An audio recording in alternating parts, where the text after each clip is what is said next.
오늘은 성령과 함께한 사람들, 불같은 성령과 함께하는 사람들이 누군가 하는 제목으로 말씀의 은혜를 나누려고 합니다. 사도 바울이 하나님의 복음을 들고 새로운 땅으로 계속 갑니다. 그런데 그 새로운 땅에 가면 그 새로운 땅에 점령하고 있던 귀신들이 소리치며 대적하는 거예요. 여러분, 우리가 집을 짓고 우리가 이사를 할 때 먼저 예배를 드리지 않습니까?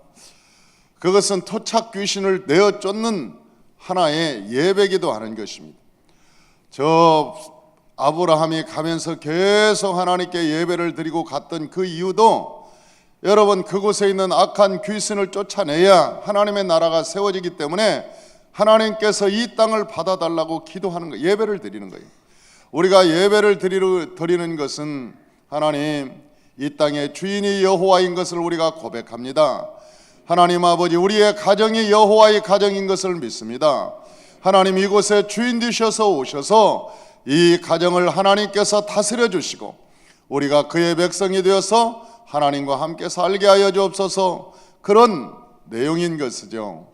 우리가 어디를 가나 하나님께 기도하는 것이 그런 것입니다. 우리가 회사를 우리가 시작하고 우리가 하나님께 예배를 드리는 것은 하나님, 이 모든 회사가 우리의 사업이 여호와의 것인 것을 알고 악한 마귀 틈 못하게 하시고 성령께서 이 사업장의 주인 되시고 지켜주옵소서. 그런 내용인 것이죠. 여러분, 저 사도 바울이 가려고 하니까 여러 가지 내적으로 외적으로 굉장한 반대에 부딪혔습니다. 이 복음을 사단은 굉장히 싫어합니다. 왜냐하면 복음은 빛이기 때문에 그 복음이 가기만 하면 어둠이 떠나가야 되니까. 여러분, 이 세상에 아무리 캄캄한 밤이라도 태양이 뜨면 어둠이 사라지게 되는 거예요. 여러분, 태양이 없으면 온 천지가 어둠 같고 세상이 다 천지가 캄캄한 세상이지만 저 동쪽에서 태양이 훨훨 타오르고 떠오르면 그렇게 어둡던 밤이 사라지고 만물이 새롭게 되고 세상은 빛으로 가득 찹니다. 왜 그랬을까요? 하나님의 빛이 나타나기 시작하니까. 우리의 삶에도 마찬가지예요. 여러분, 하나님께서 빛이라고 말씀하셨고 하나님께서 우리에게 말씀하시기는 너는 빛이라고 말씀하셨어요. 그래서 우리가 성령과 함께 가는 곳에는 어둠이 물러가고 흑암의 권세가 떠나가고 하나님의 역사가 일어나기 시작합니다. 그런데 그러기 전에 막 역사가는 거예요. 못 오게 어떻게 하든지 방해하려고 이 사도 바울이 가는 곳마다 내적으로 외적으로 굉장한 반대를, 여러분, 심각한 핍박도 받고 반대에 부딪히고 어려움도 겪고 그랬습니다. 그러나 복음은 멈추지 않는 것이죠. 여러분, 복음이라고 하는 것은 성령과 함께하는 것이기 때문에 멈출 수도 없고 질 수도 없고, 여러분, 가는 곳마다 예수의 승리가 나타나게 되는 것입니다. 왜냐하면 하나님께서 베드로에게 내가 너희에게 천국의 열쇠를 주노라. 너희가 이 땅에서 매면 하늘에서도 매일 것이요 너희가 이 땅에서 풀면 하늘에서 풀릴 것이다. 그러면서 말씀하신 것이 있습니다. 그것이 무엇이냐면 내가 이 반석 위에 교회를 세우리니 결단코 음부의 세력이 이 교회를 이기지 못하리라. 하나님이 약속을 하셨어요. 그래서 하나님의 교회, 하나님의 백성들이 서 있는 곳에는 악한 마귀, 여러분, 저 아담과 하와를 타락시켰던 그 악한 마귀가 아무리 계략이 뛰어나고 여러분, 그가 큰 힘을 가지고 있어도 성도를 이길 수 없는 거예요.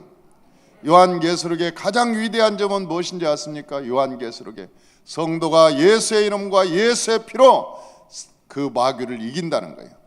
악한 마귀를 우리가 성도가 이긴다는 거예요. 성도가 어떤 능력이 있어서 그런 게 아니에요. 예수의 이름을 가지고, 여러분, 예수의 보혈을 가지고 우리가 명령하면 저 악한 마귀가 한 길로 왔다가 7길로 물러가게 되는 거예요. 할렐루야. 이러한 것들이 우리에게 하나님이 주신 능력이요 권세라고 하는 것입니다. 오늘 본문에 보니까 이 내적으로 심각한 그 사도 바울에게 어려움이 다가왔습니다. 그것은 뭐냐? 바나바와의 문제였습니다. 이 바나바와의 문제가 심각했습니다. 여러분, 바나바가 누굽니까? 바나바라고 하는 사람은 사도 바울이 숨어 있을 때 사도 바울을 안내해서 예루살렘의 사도들에게 소개했던 사람이에요. 그리고 그 바나바가 잘 섬겼던 사람입니다. 1차 선교 때 바나바가 얼마나 사도 바울을 잘 도왔습니까? 그리고 바나바는 그때 당시에 덕망이 있었고 많은 사람들에게 인기가 굉장히 많았던 사람입니다. 그런데 사건이 벌어지게 된 것은 그의 조카 때문에 그랬어요. 그 조카가 누구냐? 바나바의 조카가 마가복음을 쓴 마가였어요. 그런데 그 마가가 겁이 굉장히 많은 사람이었어요. 겁이 많은 사람이었어요. 그런데 그 1차 선교 때 밤빌리아에 갔을 때, 소아세의 그 밤빌리아에 갔을 때, 아니 거기에 유행병이 돌았어요. 그러니 사람들이 하나씩 둘씩 죽어가니까 이 마가라는 사람이 이 두려운 거라, 이러다 나도 죽는 거 아닌가? 그러다가 선교하다가 말고 도망가 버렸어요. 그 나중에 선교하다 말고 도망가 버리니까 이 한참 선교하다가 선교에 어려움을 겪었습니다. 이 도망간 사람이 이 마가가 한두 번 도망간 게 아니에요. 나중에 예수님께서 겟세마네 동산에 갈 때 여러분 그 성경에 기록된 한 인물이 있습니다. 혼이불을 걸치고 있다가 그 군병들이 잡으러 오니까 혼이불을 벗고 도망갔어요. 처음에 스트리킹한 사람이 마가 있어요. 그러니까 혼이불 여름에 혼이불 하나 걸치다가 아니 거기에 있는 군병들이 혼이불을 딱 잡고 딱 잡으려고 그러니까 혼이불 그냥 놓고 밤에 알몸으로 도망가 버린. 그게 누구냐면 마가예요. 마가복음에 썼어요. 한 청년이 도망갔더라. 근데 자기라고는 못 쓰고 그냥 한 청년이 도망갔다. 그런데 그게 이 마가가 담력이 부족해갖고 한두 번 도망간 게 아니라니까요. 그 밤빌리아에서도 도망갔어요. 이 밤빌리에 도망가서 이제 2차 선교를 합니다. 2차 선교의 선교 무장을 딱 하고 이제 2차 선교 예루살렘에서 떠나는데 저 바나바는 조카이니까 생질이니까 자기 조카니까 야 마가를 데리고 가자. 그러고 사도 바울은 뭐라고 그러냐면 안 된다. 저 마가라는 놈은 지금 한두 번 도망간 게 아니다. 그러니까 도망가는 놈은 안 된다. 복음의 회방이 된다. 그래서 심히 다툰 거예요. 그리고 나서 결국은 저 바나바는 이게 사람이 인간적인 감정을 선택한 거야. 데리고 가야 되는데 내 조카인데 데리고 가야지. 그래도 사람 만들어야지. 그러고 데리고 가져가고 이 사도 바울이라고 하는 사람은 뭐냐? 복음의 회방이 되는데 하나님의 말씀과 복음의 회방이 되는데 이게 복음을 증거하다가 중간에서 떨어져 버리면 사람들이 낙심하고 좌절하지 않겠냐? 그러면서 버리자. 그러고 막 둘이 심각하게 하다가 결국은 거기서 바나바와 사도 바울이 헤어지게 됩니다. 그래서 사도 바울은 이제 신라하고 이제 떠나가게 되는 거예요. 그리고 바나바는 마가를 데리고 구브로 땅으로 가는데 성경의 역사 속에 보면 여러분 그 이후로 바나바는 성경에 한 번도 기록되지 않아요. 한 번도 성경에 기록되지 않아요. 왜 그러냐? 그것은 바로 하나님께서 사도 바울을 통해서 역사하려고 했는데 그 사도 바울에게 떨어져 나갔기 때문에 하나님이 그를 통해서 역사가 성경을 아무리 찾아보십시오. 여러분 바나바라는 사람이 한 번이라도 이름이 나오는지 성경에는 바나바의 이름이 그 이후로 나오지 않는 거예요. 그러나 그 도망갔던 마가는 나중에 여러분 다시 돌아오는 거, 혼자 돌아오는 거예요. 혼자 돌아와서 사도 바울에게 무릎을 꿇고 잘못했다고 회개하고 그리고 나중에 사도 바울을 끝까지 따라다닙니다. 그러다가 나중에 마가복음이라고 하는 이 마가복음서를 기록하게 되는 일이기도 해요. 여러분 사람이 사역을 하다가 한 놈이 도망갔으니 얼마나 여러분 낙심하고 사도 바울이 좌절했겠습니까? 그런데 하나님께서는 사도 바울에게 사역을 시키기 위해서 또 누구를 붙이냐면 디모데라고 하는 사람을 붙이는 거예요. 디모데. 여러분 디모데라고 하는 사람을 하나님의 일꾼으로 붙여서 나중에 그 디모데와 함께 열심히 일하게 됩니다. 그런데 그 디모데가 누구냐? 디모데가 루스트라에서 사도 바울이 고난을 당할 때, 어려움을 당할 때, 굉장히 매질을 당할 때 그때 구원받은 사람이 디모데예요. 그러니까 루스트라에서 사도 바울이 1차 선교할 때 그 루스트라 이고니온 더베 그 피스디아 안독에 가서 막 복음을 한참 증거할 때 루스트라에서 여러분 사도 바울이 돌에 맞아서 죽을 뻔했죠. 그리고 성 밖에 죽은 줄 알고 내버렸어요. 그런데 그 사실을 목격하고 그때 구원받은 사람이 누구냐?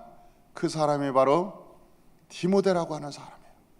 그래서 디모데를 얘기할 때 사도 바울이 늘 얘기합니다. 디모데는 내 아들이다. 내가 해산하는 고통으로 낳았다. 해산하는 고통으로 내가 디모데를 낳았다. 그렇게 얘기를 하는 거예요. 그러면서 이 디모데라고 하는 사람은 그 속에 거짓이 없는 믿음이 있다. 그러면서 디모데를 굉장히 칭찬합니다. 디모데가 얼마나 사도 바울의 굉장한 위로자가 되었는가. 그가 영적인 아들이라고 칭할 만큼 굉장한 인정을 받았어요. 왜냐하면 루스드라에서 산고를 겪고 그 디모데를 얻었기 때문에 그래요. 굉장한 고통 속에서 그 디모데를 얻었어요. 그래서 나중에 그 디모데를 영적인 아들이라고 칭하기도 하고, 언제나 그 영적인 아들이라고 꼭 디모데를 부를 때는 내 아들이라고 얘기합니다. 이 디모데를 얘기할 때는 내 아들이다. 그렇게 얘기하는 거예요. 고린도전서 4장 17절에 보니까 내가 주 안에서 내 사랑하고 신실한 아들 디모데를 너에게 보냈으니, 그렇게 하는 거예요. 이 고린도전서에서도 내 아들 신실한 디모데를 너에게 보냈다. 디모데전서 2장 2절에 보니까 믿음 안에서 참아들 된 디모데에게 편지하노니, 디모데후서 1장 2절에 보니까 사랑하는 아들 디모데에게 내가 편지하노니, 다른 사람들에게는 그렇게 얘기하는데 디모데를 얘기할 때는 내 아들 디모데에게 말하노니, 내 아들, 내 참아들, 믿음 안에서 낳은 내 아들 디모데에게 편지하노니, 그러면서 그걸 디모데를 아들이라고 얘기하는 것입니다. 나중에 사도 바울이 이 디모데를 얼마나 인정을 했으면, 여러분 소아시아의 에베소 교회, 그러니까 모교회죠. 저 에베소 교회가 모교이고, 그 다음에 요한계시록에 나오는 그 7개 교회가 모두가 다 에베소 교회를 통해서 전도된 교회였어요.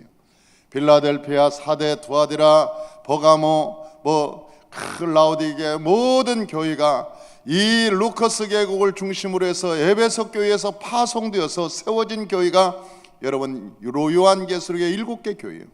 그런데 그 모교회가 어느 교회냐? 에베소 교회입니다. 에베소 교회는 아주 유명한 교회죠. 사도 바울이 가서 여러분 얼마나 성령의 운동을 했던지, 성령 운동을 강력하게 해서 세운 교회. 그런데 그 담임 목사를 누굴 세웠느냐?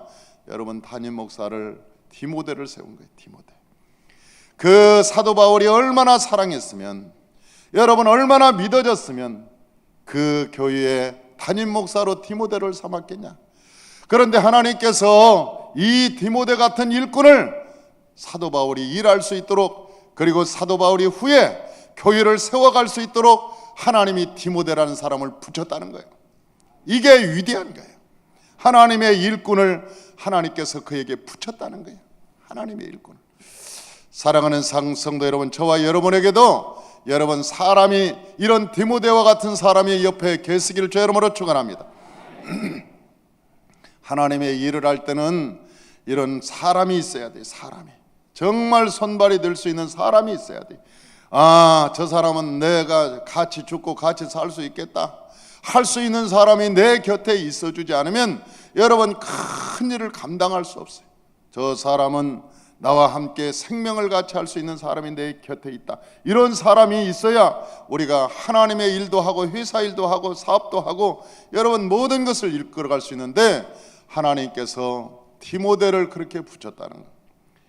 저는 이 디모데를 생각하면서 늘 마음이 아파요. 왜 그러냐? 사도 바울이 죽을 때 가장 보고 싶어 했던 사람이 누구냐면 그것이 바로 디모데였어요. 디모데. 마지막 이 세상을 떠나기 전에 그 사도 바울이 디모데 후서에 글을 쓰면서, 디모데야 내가 너를 보고 싶다 그러면서 누구는 세상을 떠나가고 누구는 없어지고 누구는 어디로 가고 그러면서, 디모데야 이 겨울이 되기 전에 네가 나에게 와다오. 내 얼굴을 마지막 보고 싶다.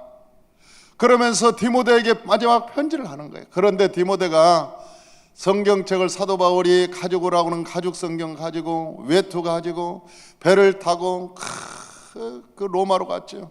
그런데 그 디모데가 도착했을 때는 이미 사도 바울은 형장의 이슬로 사라진 뒤였습니다. 이 디모데가 그렇게 보고 싶었던 그 디모데를 결국은 사도 바울이 못 보고 죽은 거예요. 디모데가 가서 여러분 얼마나 그의 스승의 죽음을 보고 가슴이 아팠겠습니까? 디모데후서 4장 6절에서 8절을 한번 보십시다. 디모데후서 4장 6절에서 8절.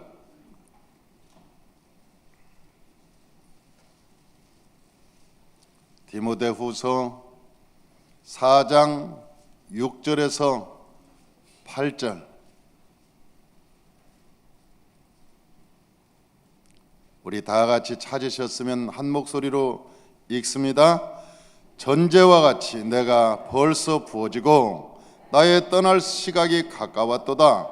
나는 선한 싸움을 싸우고 나의 달려갈 길을 마치고 믿음을 지켰으니 이제 후로는 나를 위하여 의의 면류관이 예비되었으므로 주 곧 의로우신 재판장이 그날에 내게 주실 것이며 내게만 아니라 주의 나타나심을 사모하는 모든 자에게로다. 그러면서 이 말씀을 하면서 내가 관제의 날이 이제 가까웠다. 죽을 날이 가까웠다.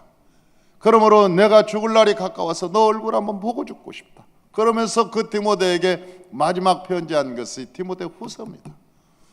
이렇게 디모데를 보고 싶었던 것은 무한한 디모데에게 신류가 있었기 때문에 그래요.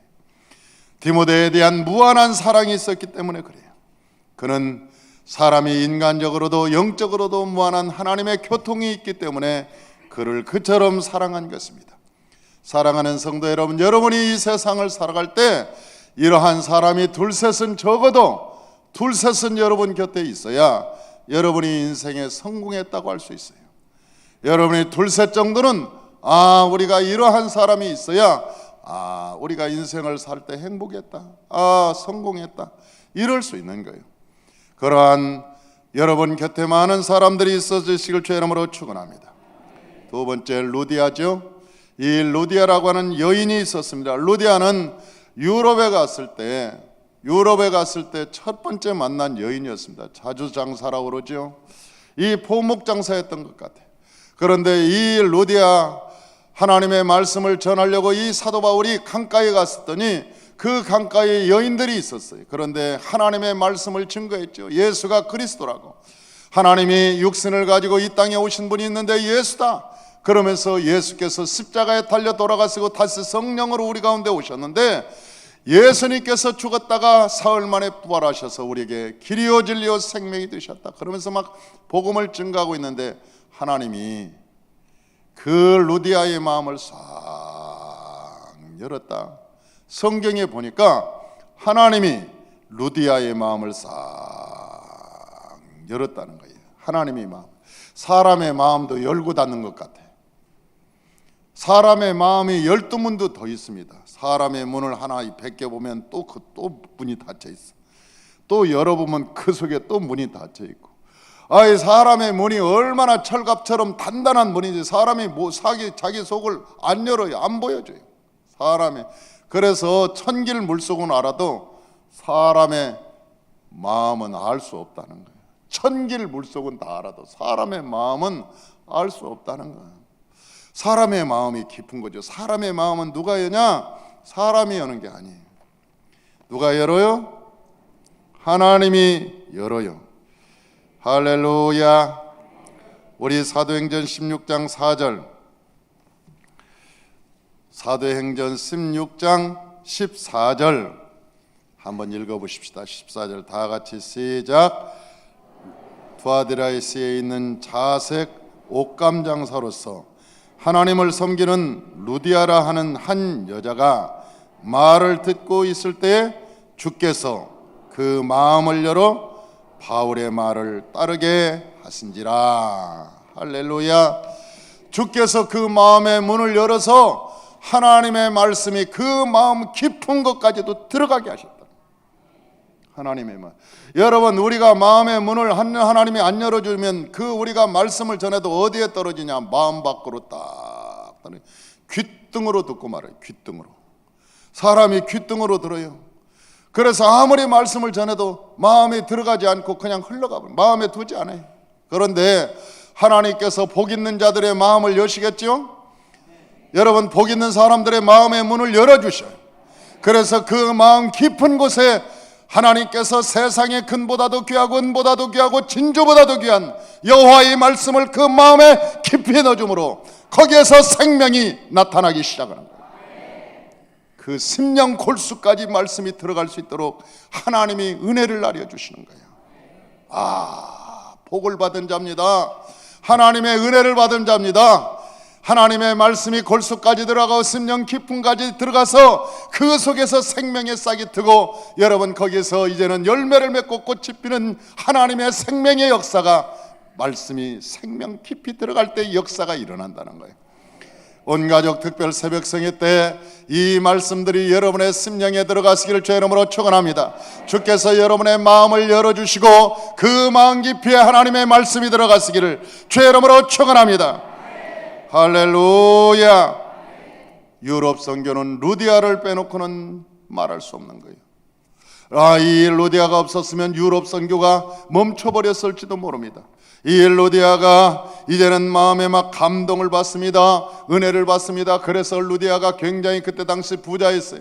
그런데 사도 바울을 집으로 초청합니다. 그리고 집에서 모든 가족들이 세례를 받고 하나님의 말씀으로 구원받고, 그 말씀이 그 가정의 흥왕함으로 말미암아 제일 첫 번째, 여러분 교회가 어디 교회냐? 루디아 교회예요.